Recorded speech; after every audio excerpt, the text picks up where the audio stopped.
Kato nag-share sa atong kuan, mga reels na to video.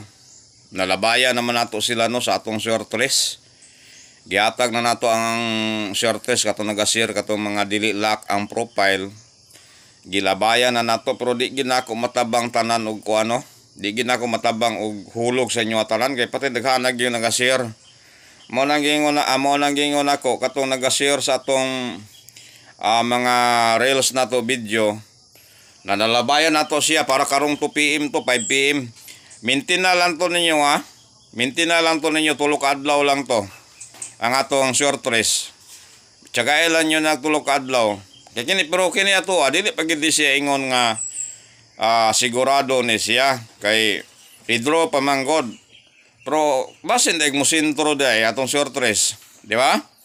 Ato na lang ihulog ang atong short race kay luoy po tong mga solid supporters sa to day naga-share. Ang atong short race ron is 290 ug 209.